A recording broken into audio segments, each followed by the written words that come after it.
वनभोजन या अंतर्गत आजचा हा कार्यक्रम होत आहे. तर आता बघा, कुठलाही कार्यक्रम घेत असताना, उपक्रम घेत असताना त्याचे काही उद्देश असतात. या उपक्रमातून आपण काय शिकलो, या अंतर्गत आपण शिवार भ्रमंतीमध्ये फिरत आहोत.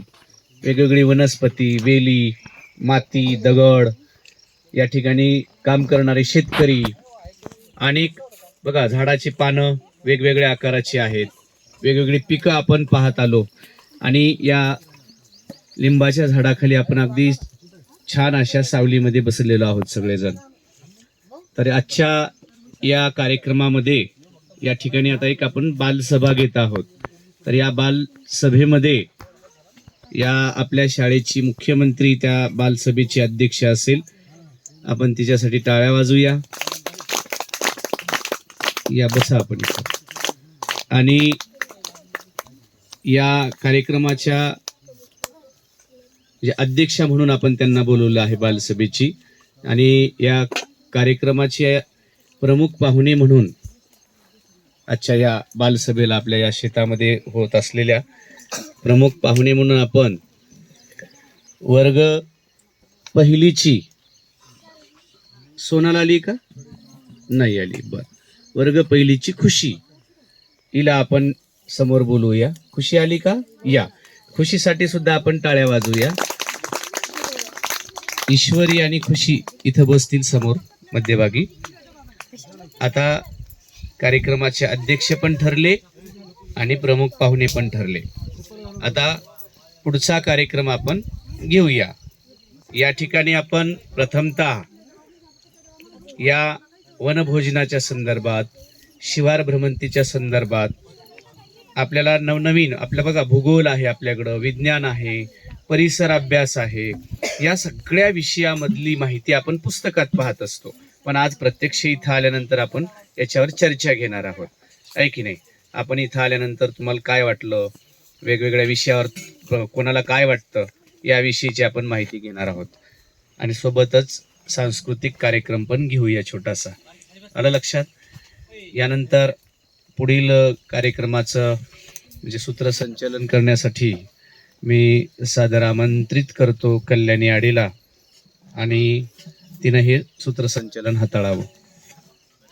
Okay, thank you sir. आजच्या कार्यक्रमाचे अध्यक्ष व प्रमुख पाहुणे यांच्या अनुमतीने आज आपण वनभोजनाला आलो आहोत. तर आज आपण शेतीविषयी, म्हणजे शेतीमध्ये वेगवेगळ्या फळभाज्या असतात, औषधी वनस्पती असतात, त्यांच्याविषयी अधिकची माहिती आपल्याला असायला पाहिजे. आणि ती माहिती आपण मिळवून घेत आहोत.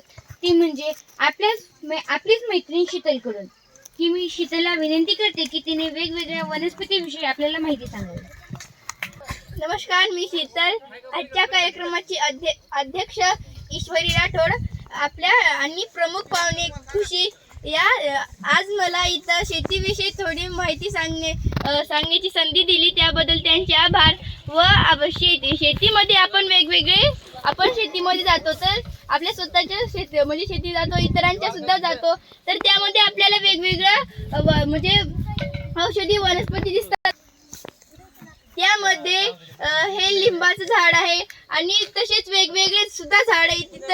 इथं फळांची सुद्धा झाड आहेत, जसे की जांबाचं असो, आंब्याचं असो, इथं म्हणजे असे वेगवेगळे झाड आहे. आणि आपण जेव्हा येत होतो तेव्हा सुद्धा आपल्याला बिबुआचं सुद्धा झाड दिसलं, आणि त्याविषयी आपल्याला इतरांच्या तोंडातून सुद्धा नवनवीन माहिती भेटली. आणि आपण शेतामध्ये जातो तर आपण आपल्या आईवडिलांकडून शेती कशी निघाली, आणि शेती मला माहित आहे की शेती ही सगळ्यात आधी बायकांनी म्हणजे शेती सुरुवात केली. त्यानंतर इथं सगळ्यांनी शेती हा व्यवसाय चालू केला. व आपण शेतीमध्ये जातो, शेतीमध्ये आपण जे बी लावतो ते कसं फुटतं, आणि ते आपण आपल्या आईवडिलांकडून, आपल्या शिक्षकाकडून जाणून घेतलं पाहिजे. व शेती ही फार छान असते.